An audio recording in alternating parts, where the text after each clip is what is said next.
ብሎ እንደለመደው 99% ወይም 98% አሸንፍ ያለው ቢል አሁን የለቀቃቸውን ቦታዎች አንቀበላቸው። እኛ ብልጽግና ቦታ ለቆልን መውሰድ አንፈልግም። ከዚህ በፊትም ስልጣን ብሎ ስልጣን አልተቀበለም። ኢህአፓ ወደፊትም ነገም ከብልጽግና ስልጣን አይፈልግም። የሚፈልገው ኢህአፓ ከህዝብ ነው ስልጣን። እኛ እውነተኛ ምርጫ ተደርጎ 0 ድምፅ እናምጣ፣ ችግር የለብንም። ምንም ያለምንም ይሉንታ ከማንም ጋር ለመስራት ዝግጁ ነን።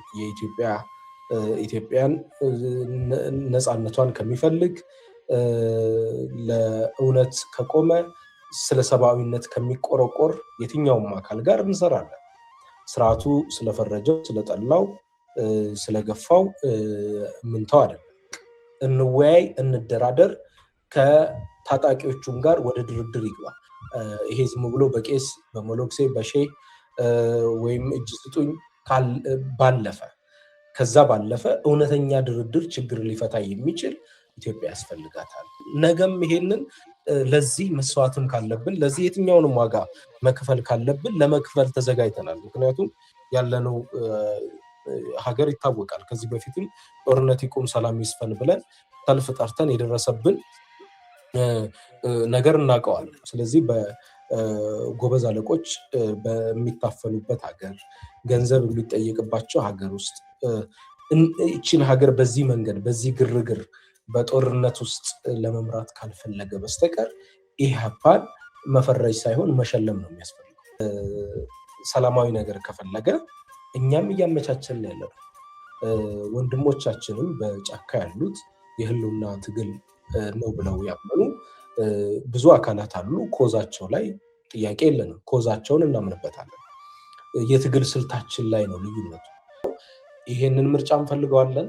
ምርጫው ግን አስቻይ ሁኔታ እንዲኖርለት እና ያነሳናቸው ቅድመ ሁኔታዎች እንዲሳኩ ነው የምንፈልገው።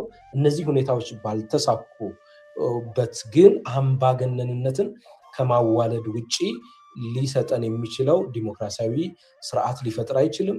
የኢትዮጵያ ህዝብ ፍላጎትም እውን ሊሆን አይችልም። ስለዚህ የበለጠ አምባገነንነትን፣ የበለጠ እስራትን ማስፋፋት፣ የበለጠ ኢቭን እንደ ሀገር አለመቀጠልን ጭምር ይዞ ይመጣል።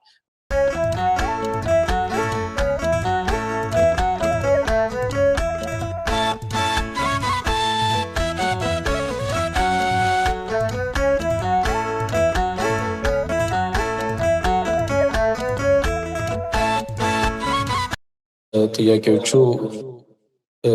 ላቀረባችሁት በሙሉ ምስጋና ይድረሳችሁ። ጊዜው በቂ ነው ወይ ከሚለው ልጀምርና በቂ ጊዜ ሰጥተናል። እዚህ ያነሳናቸው እንደ ቅድመ ሁኔታ የሚያስቀምጥናቸው ጉዳዮች ከባድ አይደሉም፣ በጣም ቀላል ናቸው። ሰላም ለሚፈልግ እውነተኛ ድርድር እሻለው ለሚል እና ሀገሪቱ ውስጥ ጦርነት አልፈልግም የሚል አካል ቀላል ነው ጥያቄው። መደራደር፣ እስረኛ መፍታት። እስረኛ በመንግስት እጅ ነው ያለው፣ ተይዘው ነው ያሉት። ላለፉት 3 ዓመታት የታሰሩ እንዲሁም ለ2 ዓመታት ከዛም በላይ የታሰሩ ብዙ እስረኞች አሉ። በዚሁ ከአማራ ክልል ጋር በተያያዘ ቀውስ እንዲሁም ከኦሮሚያም ጋር በሌሎቹም ግጭቶች ጋር በተያያዘ ጦርነቶች ጋር በተያያዘ የታሰሩ እስረኞች አሉ። ለምሳሌ በትግራይ ጦርነት ውስጥ እና አቦይ ስብሃትን የሚያህል ሰው በምን ያህል ጊዜ እንደለቀቀ ታውቃላችሁ። ሌሎቹንም በአጭር ጊዜ ለቋል። ስለዚህ እስረኛ መልቀቅ ምን የሚከብድ ነገር ኖሮት ነው? ነገ መከናወን የሚችል ነገር ነው። ስለዚህ በአስቸኳይ እስረኛ ለቆ ለድርድር ዝግጁ መሆን ቀላል ነው። እውነተኛ ድርድር ልክ ለምሳሌ ኦሮሞ ነጻነት ሰራዊት ጋር ታንዛኒያ ሄዶ ጀምሮ ነበር፣ ባይሳካም ሂደቱ እኛም አበረታተነው ነበረ፣ ሁኔታው የድብብቆሽ ቢሆንም። እንዲሁም ደግሞ ከህወሓት ጋር ፕሪቶሪያ ላይ ሄዶ ያደረገውን አድንቀናል። አፈጻጸሙ ራሱን ችሎ ቢኖር ስለዚህ ከኦሮሞ ነጻነት ሰራዊት ጋር እና ከፋኖ ጋር ከታጣቂዎቹ ጋር እስረኛ ፈቶ ቁርጠኛ ሆኖ አስተካክሎ ወደ ድርድር ከመጣ እኛ ወደ ሁለተኛው ጥያቄ ስንገባ ሌሎች እንደነዚህ አይነት ቁርጠኝነቶች ታይተው መንግስት በየትኛውም ገለልተኛ አካል ለመደራደር ዝግጁ ነኝ ብሎ ታጣቂዎች ቢያፈገፍጉ አይ ድርድር አንፈልግም፣ ጥያቄም አናቀርብም፣ መወያየትም ዝግጁ አይደለንም ካሉ ቁጥር አንድ የምናወግዛቸው እኛ ነን ማለት ነው። ስለዚህ ከመንግስት ቁርጠኝነት በማጣታችን ምክንያት መንግስት ላይ ጫና ማድረግ ግዴታ ስለሆነ ነው። እኛ በሰላማዊ ትግል በምርጫ እናምናለን። ሀገር ከሰላማዊ ትግል ውጪ መዳኛ እንደሌላትም እናምናለን። ምርጫ ደግሞ ምርጫ ነው የሚባለው እውነተኛ አስቻይ ሁኔታዎች የተሟሉለት ምርጫ ነው ምርጫ ሊባል የሚችለው። ስለዚህ አስቻይ ሁኔታ ከሌለ፣ ጠባብ ነገር ካለ፣ ምርጫው ለአደጋ ከተጋለጠ ግልጽ ነው ህዝብ የሚፈልገው ሳይሆን ሊመረጥ የሚችለው ያው ህዝብ የማይፈልገው አምባገነናዊ ስርዓት ነው ቀጥል የሚችለው። አንድ ስርዓት አምባገነን ነው የሚባለው ፍትሃዊ ምርጫ የማያካሄድ ከሆነ፣ የሀሳብ ልዩነት ያላቸውን ሰዎች እያሳደደ የሚያስር ከሆነ፣ የሚዲያ ነፃነት የማይኖር ከሆነ እና ሌሎችም ዋና ዋና የምንላቸው ነገሮች ከሌሉ እንዲሁ ፓርቲዎችን ደግሞ አጃቢ ሆኑልኝ እያለ እንዳንዳንድ የአፍሪካ አምባገነን መንግስታትና ሌሎች ዓለማት ላይ እንደምናያቸው የሚካሄድ ከሆነ ምርጫው ምርጫ አይደለም። ለምሳሌ ኢትዮጵያ ውስጥ ያለፉት 6 ምርጫዎች ተካሂደዋል። እነርሱም እውነተኛ ምርጫ ናቸው አይባሉም እኮ አስቻይ ሁኔታ የሌላቸው ናቸው። አሁን ደግሞ ከሁሉም የባሰው ለእኛ በተለይ ለሰላማዊ ታጋዮች በሁሉም ነገር ሳንዱች ነው የሆነው። በመንግስት በኩል ሐሰተኛ ፍረጃን በማስከተል ቅድም ሞገስም እንዳለው አንዴ ከባዕዳን ጋር ያገናኘናል፣ አንዴ ከታጣቂዎች ጋር ያገናኘናል። እኛ ሰላም በመፈለጋችን በነፃነት በሰላም ባለበት ምድር ምርጫ መካሄድ አለበት በማለታችን እንደ ወንጀለኛ ለመፈረጅ ረጅም ርቀት ይጓዛል። እስረኛ ይፈታ ማለት፣ የዓለም አቀፍ ታዛቢ ይኖር ማለት፣ እንዲሁም ደግሞ ሰላም በተለይ ድርድር ይደረግ ማለት ምንድን ነው ስህተቱ? እኛ እኮ አልነው እኮ ሁኔታውን በጣም ያቀረብናቸው እያንዳንዳቸው ጥያቄዎች የማይቻሉ አይደሉም። እኛ እዚህ ውስጥ እንደሚታየው ሌሎች ነገሮችን እንኳን ከውጭዎቹም ጋር ከሌሎች ኃይሎችም ጋር የሚያገናኘን ምንም ነገር የለም። ጥያቄያችን ራሱ አይገናኝም፣ ታጣቂዎቹም ጋር አይገናኝም። ለምሳሌ አንዳንዶች ሽግግር መንግስት ሊፈልጉ ይችላሉ። አሁን ላይ እኛ አጀንዳችን ስላልሆነ ሽግግር መንግስት ችግር ኖሮበት ሳይሆን አጀንዳ አላረግ ነው አልያዝ ነው። ለእኛ አንገብጋቢ ጉዳይ ነው ያልነው የኢትዮጵያ ህዝብ የህልውና ጉዳይ ውስጥ ነው ያለው። ስለ ምርጫ የሚያስብበት ሰዓት ላይ አይደለም። ምርጫው መደረግ አለበት፣ እንፈልገዋለን። እንዲራዘምም አንሻም። ግንቦት 24 በተያያዘለት ቀን ነው እንዲሄድ፣ ህገ መንግስቱም እንዲከበር ነው የምንፈልገው።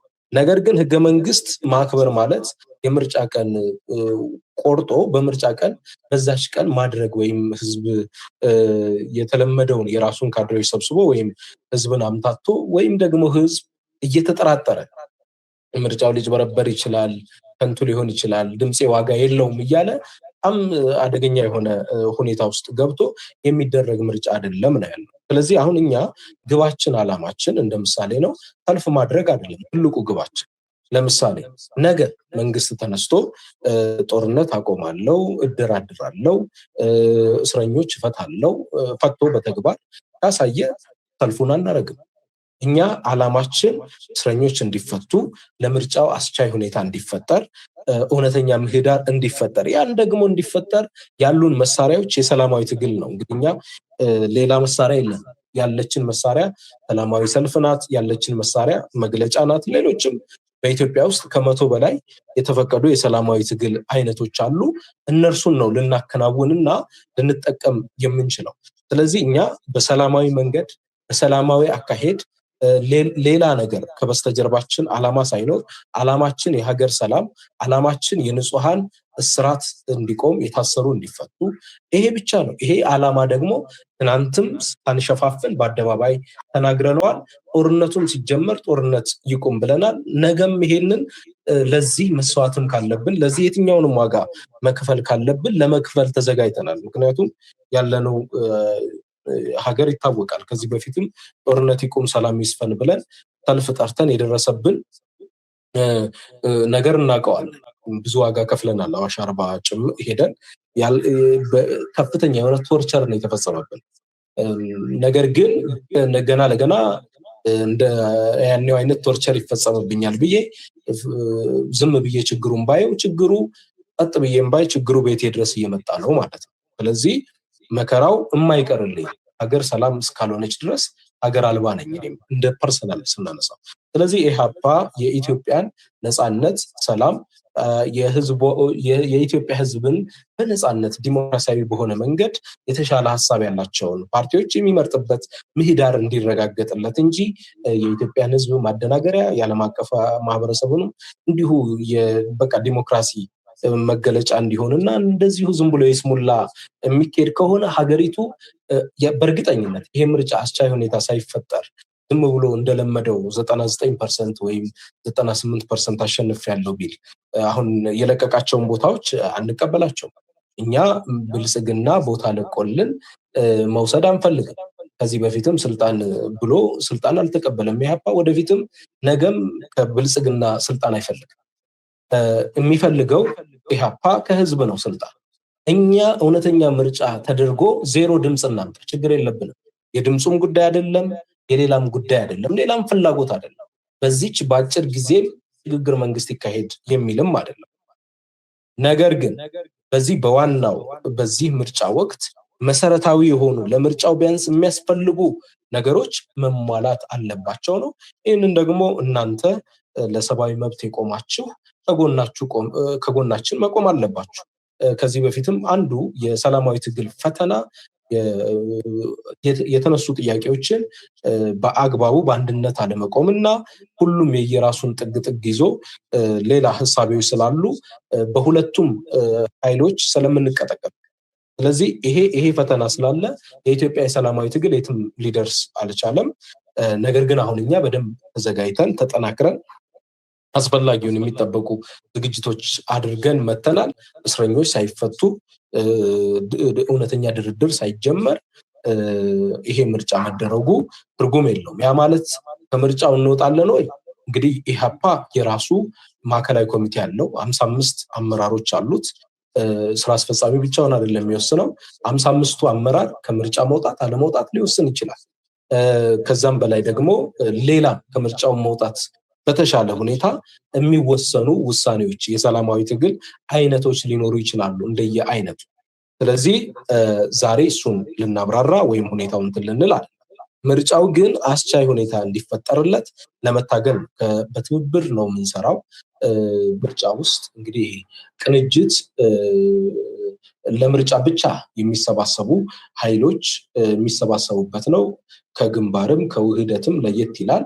ያ ማለት ፓርቲዎች የራሳቸው ህጋዊ የትግል ስልትን መከተል መብት አላቸው። ሌሎች ነፃነቶች አሏቸው። አብሮ በጋራ የሚደረጉ ይኖራሉ፣ በተናጠልም ደግሞ የሚደረጉ ይኖራሉ። ያ ማለት ትብብራችን በጣም ጠንካራ ነው። ነገ ተነጎዲያ ወደዚህም የትብብሩ አባል ፓርቲዎች ብቻ ሳይሆን ሌሎች የሚቀላቀሉም ይኖራሉ። ዋናው ነገር ግን ትብብሩ ኢህአፓ ይሄን በማንሳቱ የሚፈጠር ነገር የለም። ምክንያቱም አስረድተን ተነጋግረን ተግባብተን ነው የምንሄደው። የሄድነውም እንደዛ ነው። ስለዚህ የትብብራችን ጥንካሬ ቀላል አይደለም። ያ ማለት ሁሉም የየራሱ የትግል ስልት ሊከተል ይችላል እንጂ የሀሳብ ልዩነትም ተፈጥሮ አይደለም። በትብብርም ይሄው አስቻይ ሁኔታ እንዲፈጠር ተደጋጋሚ መግለጫም አውጥተናል። ተመሳሳይ አቋሞች ነው ያሉን ማለት ነው። ስለዚህ እኛ ባጭሩ ሌሎቹ ጥያቄዎችን ሌሎች ይመልሱታል። እኔ ባጭሩ ስገልጸው ይሄንን ምርጫ እንፈልገዋለን። ምርጫው ግን አስቻይ ሁኔታ እንዲኖርለት እና ያነሳናቸው ቅድመ ሁኔታዎች እንዲሳኩ ነው የምንፈልገው። እነዚህ ሁኔታዎች ባልተሳኩበት ግን አምባገነንነትን ከማዋለድ ውጪ ሊሰጠን የሚችለው ዲሞክራሲያዊ ስርዓት ሊፈጥር አይችልም። የኢትዮጵያ ሕዝብ ፍላጎትም እውን ሊሆን አይችልም። ስለዚህ የበለጠ አምባገነንነትን፣ የበለጠ እስራትን ማስፋፋት፣ የበለጠ ኢቭን እንደ ሀገር አለመቀጠልንም ጭምር ይዞ ይመጣል። ምክንያቱም ዜጎች በሰላማዊ ትግሉ፣ ፖለቲካ ፓርቲዎች በሰላማዊ ትግሉ ተስፋ ይቆርጡና ያለው አማራጭ ትጥቅ ትግል ብቻ ነው፣ በቃ ይሄ ስርዓት በሰላማዊ መንገድ አይወገድም ብሎ ሰላማዊያን ታጋዮች ጭምር ሌላ አማራጭን እንዲይዙ የሚያደርግ ስለሚሆን እንግዲህ በአሁኑ ሰዓት በሀገራችን ውስጥ ያለው ችግር ግልጽ ነው። ፈታኝ ሁኔታ ውስጥ ነው ያለነው።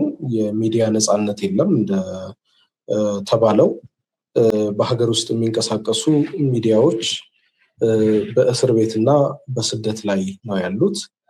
ምርጫ ደግሞ ምርጫ የሚያስብለው የሚዲያ ነፃነት ነው።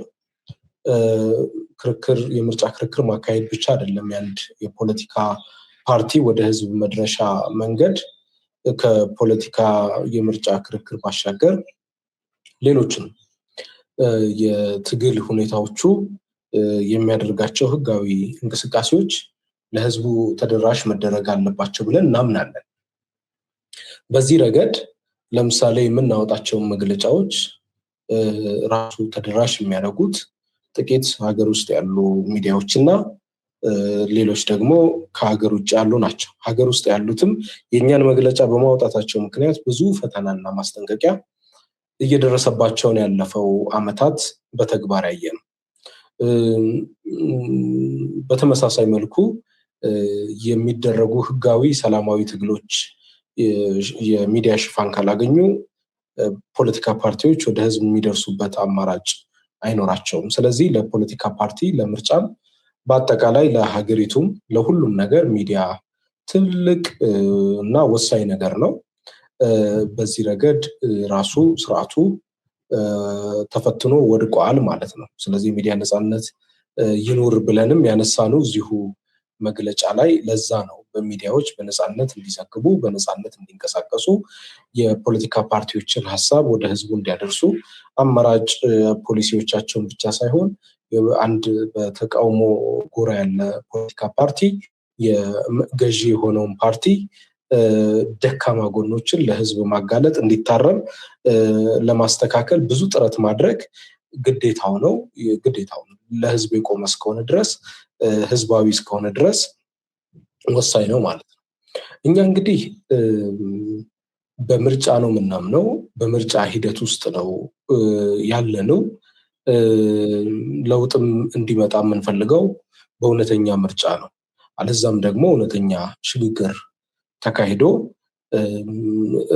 እውነተኛ ሽግግር ተፈጥሮ ህዝብ የስልጣን ባለቤት የሚሆንበትንና በሽግግር ውስጥ ደግሞ መልሶ ምርጫ፣ እውነተኛ ምርጫ እንዲካሄድ ነው የምንፈልገው። ስለዚህ በምርጫ ስለምናምን ያለችንን አማራጭ ሁሉ እንጠቀማለን።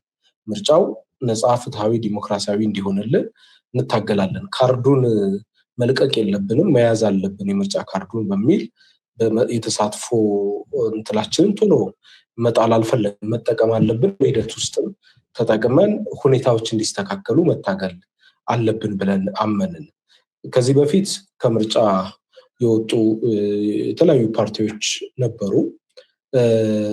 ዝም ብለው ወጡ። ከዛ ለ5 ዓመታት ያው የራሳቸውን መንገድ ተከተሉ። ያ ብቻ ሳይሆን የኛ ደግሞ መሆን ያለበት አስቻይ ሁኔታዎች እንዲፈጠሩ መታገል፣ ሰላማዊ ትግላችንን የበለጠ ማጠናከር፣ ወደ ህዝብ ተደራሽ ለመሆን ጥረት ማድረግ፣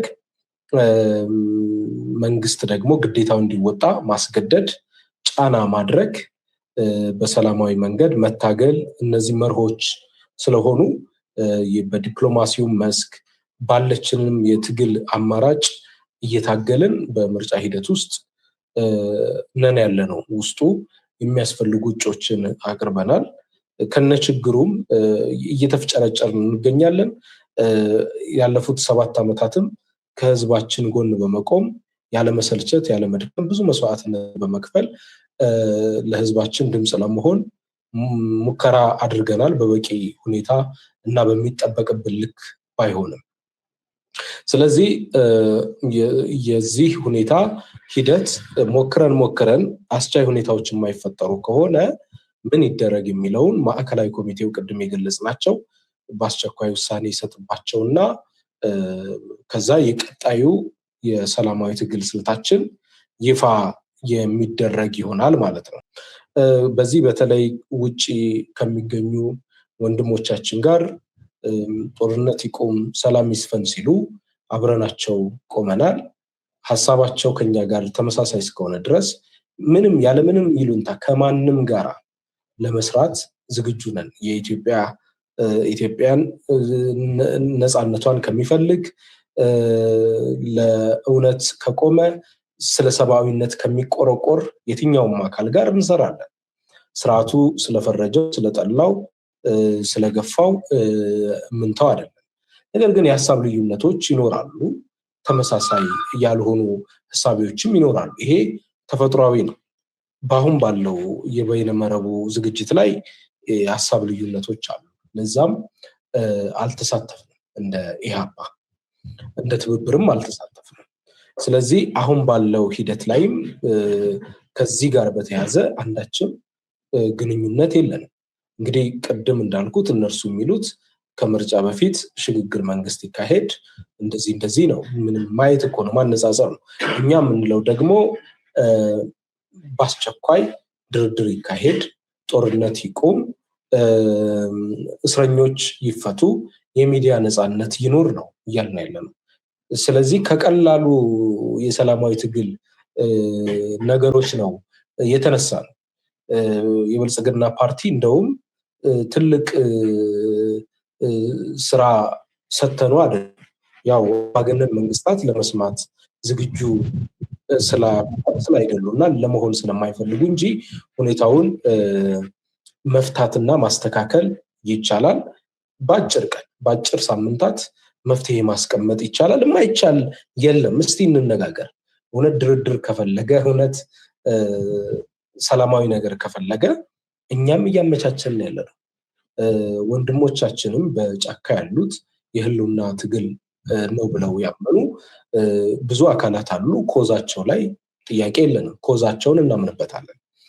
የትግል ስልታችን ላይ ነው ልዩነቱ። እኛ የትግል ስልት ሰላማዊ ትግል ነው። በሰላማዊ መንገድ ይህንን አምባገነን ስርዓት እንቀይራለን ብለን እናምናለን። ሌላው ደግሞ ሰላማዊ መንገዱን ሞከርን። ስለዚህ ይሄ ስርዓት መቼም ቢሆን በሰላማዊ ትግል አይለወጥም በማለት መሳሪያ አንስተዋል። ስለዚህ ብልጽግና እንደሚባለውና እኛም አንዳንድ መረጃዎች እንዳሉን ጦርነቱን ካልፈለገው ይሄንን የአማራ ህዝብን ላይ እየተካሄደ ያለው በትግራይ ህዝብም ላይ እየመጣ ያለ በግልጽ የትግራይ ህዝብም ሰላም ነው ብለን አናምንም።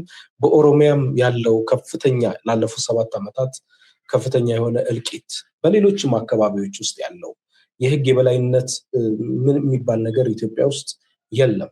ዜጎች በነፃነት ወጥተው መግባት አይችሉም። ነፃ የሆነ እንቅስቃሴ የለም። ስለዚህ በጎበዝ አለቆች በሚታፈኑበት ሀገር፣ ገንዘብ የሚጠየቅባቸው ሀገር ውስጥ ይችን ሀገር በዚህ መንገድ በዚህ ግርግር በጦርነት ውስጥ ለመምራት ካልፈለገ በስተቀር ኢህአፓን መፈረጅ ሳይሆን መሸለም ነው የሚያስፈልገው። ኢህአፓ የሰላም ሰባኪ ነው የሆነው። ኢቭን እኮ እንደውም እንደ ፖለቲካ ፓርቲም አይደለም የሚሆነው። እኛ እውነት ለመናገር ከፖለቲካ ፓርቲም በላይ ነው እየተራመድን ያለ ነው። የፖለቲካ ፓርቲ ደካማ ጎኖቹን መጠቀሚያ ነው የሚያደርገው። እንደውም ምዕራባውያን የሚሉት አለ፣ ጠላት ሲሳሳት ፍቀድለት፣ ለማስተካከል እንኳን አትሞክር ነው የሚሉት። እና እኛ ግን ህዝብ ላይ መቀለድና መቆመር ስለማንፈልግ የንጹሐንን እልቂት ማብቃት አለበት፣ ከኛም ስልጣን በላይ ነው ብለን ስለምንሻ እንጂ ስርዓቱ በጣም የሚያደርጋቸውን ነገሮች ተጠቅመን ብዙ የፖለቲካ ስራዎች ይሰራ ነበር። ነገር ግን ቅድሚያ የምንሰጠው ህዝባውያን ስለሆን፣ ለህዝብ የቆምን ስለሆነ፣ ለሰብአዊ መብትም የቆምን ስለሆነ ከፖለቲካ ፍላጎታችንን ባሻገር የሀገር ህልውና አሳስቦን አለፍ ብለን ራሳችን ላይም ጭምር መስዋዕትነትን አውጀን ዋጋ ለመክፈል የተዘጋጀ ነው። ለዚህ ነው። ስለዚህ የብልጽግና ፓርቲ መንግስት የሆነው አካል ያው ፓርቲና መንግስት አንድ ናቸው በኢትዮጵያ ውስጥ ልዩነት የላቸውም ብለን እናምናለን። ይህ አካል ያለምንም ቅድመ ሁኔታ ያቀረብነውን በኢትዮጵያ ህዝብና በዓለም አቀፍ ማህበረሰብ ህዝብ ፊት ነው የምንጠይቀው። ይጠይቅ፣ እንወያይ፣ እንደራደር፣ ከታጣቂዎቹም ጋር ወደ ድርድር ይግባ። የኛ ጥያቄ ግልጽ ነው፣ መነጋገር የማያስፈልግም። ነገውኑ እስረኞቹን ያለምንም ቅድመ ሁኔታ መፍታት፣ ጦርነቱን የሚያቆም ድርድር መጀመር። ይሄ ዝም ብሎ በቄስ በመሎክሴ በሼህ ወይም እጅ ስጡኝ ባለፈ ከዛ ባለፈ እውነተኛ ድርድር ችግር ሊፈታ የሚችል ኢትዮጵያ ያስፈልጋታል። ለዛ ቁርጠኛ ሆኖ እኮ ታጣቂው እምቢ ቢል ችግር የለውም፣ አብረን እንታገለዋለን እምቢ ያለውን አካል። ነገር ግን መንግስት ጋር ቁርጠኝነት ፈጽሞ የለም። የመጀመሪያው ቁርጠኛ ቢሆን ኖሮ ከዚህ ኬዝ ጋር የተያዘው ቅድም ያልኩትን ያሰራቸው ንጹሃን ጋዜጠኞች፣ የፖለቲከኞች፣ የፓርላማ አባላት ከፍተኛ የሆነ ኃላፊነት ያላቸውን ይለቅና እነርሱም የዚህ አካል ስለሆኑ ጫካ ካሉትም ጋር በእስር ከዚሁ ጋር በተያያዘ ከያዛቸው ጋር ቁጭ ብሎ ይደራደራል ወይም ይነጋገራል። እነርሱንም ደግሞ ያለ ፍትህ 3 ዓመት ከዛም በላይ እየተሰቃዩ ያሉትን ወገኖቻችንን በነፃነት የፖለቲካ ሀሳባቸውንና ለህዝባቸው ባመኑበት መንገድ በሰላማዊ መንገድ እንዲታገሉ ምቹ ሁኔታ መፍጠር ይኖርበታል ብለን እናምናለን። ስለዚህ ቀላል ነገር ነው ያቀረብነው። ይሄንን አልፎ ምርጫውን አይ በቃ አርጌ አሁንም እየገደልኳችሁ እያሰርኳችሁ ጦርነቱን እያስቀጠልኩ እሄዳለሁ ካለ በግልጽ ኢህአፓ ጦርነት የሚፈልግ ብልጽግና መሆኑን ለዓለም ያሳያል። እኛ ብንታሰር እኛ ብንሰዋ ችግር የለውም፣ የዓለሙ ህዝብ ይረዳንልናል። ማደናገር እንኳን የማይችልበት ደረጃ ላይ እናደርሰዋለን። ከዚህ በኋላ የፖለቲካ ድራማ መስራት የማይቻል ይሆናል ማለት ነው። ስለዚህ ግልጽ ለሆነው ጥያቄያችን ቀጥተኛ መልስ ብቻ ነው የምንሻው። ያቀረብናቸው ጥያቄዎች ምንም ከባድ አይደሉም። እዚህ የተገኛችሁ በየቤታችሁ ያላችሁ መላው ኢትዮጵያውያን ይሄ ጉዳይ እንዲፈጸም ስርዓቱን የማስገደድ በሰላማዊ መንገድ ግዴታ ታሪካዊ ኃላፊነት አለባችሁ።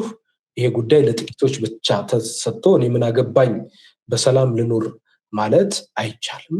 ይሄ የትም አያደርስም ችግሩን ከማስፋፋት ውጭ።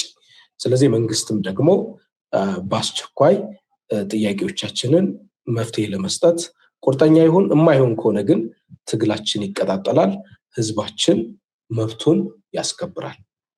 አመሰግናለሁ።